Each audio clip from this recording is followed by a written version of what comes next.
অর্জন করে তাদেরকে মানুষ স্মরণ করে। বাস্তব প্রমাণ হচ্ছে ইমাম বুখারী রাহমাতুল্লাহ আলাইহি, এখানে বুখারী শরীফ অনেক হাদিস আছে, মিশকাতের মধ্যে দেখবা। ইমাম বুখারী আব্বাজান উনি ইন্তেকালের সময় বলতেছেন, আমি অনেক টাকা রেখে যাচ্ছি, অনেক দিরহাম, অনেক দিনার রেখে যাচ্ছি, কিন্তু এই দিরহাম দিনারের মধ্যে একটি দিরহাম পর্যন্ত মশকুক, মালে মশকুক নাই।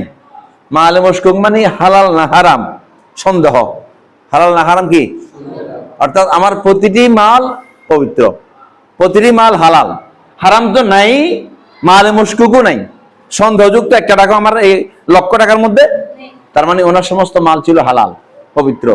এই ইমাম বুখারী টাকাটা কোথায় খরচ করেছেন? ইলমে দ্বীনের মধ্যে। হযরতে, আমি হুজুরের কথা চিন্তা করতেছি, আমি যার কথা বলবো চিন্তা করলাম, হুজুর ওনার নামটা ধরেছেন, হযরত আব্দুল্লাহ ইবনে মুবারক রাদিয়াল্লাহু তাআলা রাহমাতুল্লাহ আলাইহি। উনি ওনার আব্বা থেকে পৈতৃক, ওনার আব্বা ওনাকে দিলেন 4000 স্বর্ণ দিনার দিলেন, বললেন যাও এগুলো তোমাকে দিলাম, ব্যবসা করো। কি করো? 4000 দিনার মানে বুঝতে পারতেছো? হ্যাঁ, মিনিমাম বর্তমান যুগে 4 কোটি টাকা। উনি কি করলেন জানো? এই টাকা দিয়ে উনি শুধুমাত্র হাদিসের দরস নিয়েছেন, আলহামদুলিল্লাহ, শুধু ইলমে দ্বীন অর্জন করেছেন, ইলমে কোরআন, ইলমে হাদিস অর্জন করেছেন। এখন দেখো, ইমাম বুখারীর ওস্তাদ হচ্ছে হযরত আব্দুল্লাহ ইবনে মুবারক। ইমাম বুখারীর আমলে কোটিপতি ছিল না, আব্দুল্লাহ ইবনে মুবারকের আমলে কোটিপতি ছিল না। এদেরকে তোমরা কেউ চিনো? চিনি না। ইমাম বুখারী আমলে অনেকে ছিল, ওদেরকে আমরা চিনি।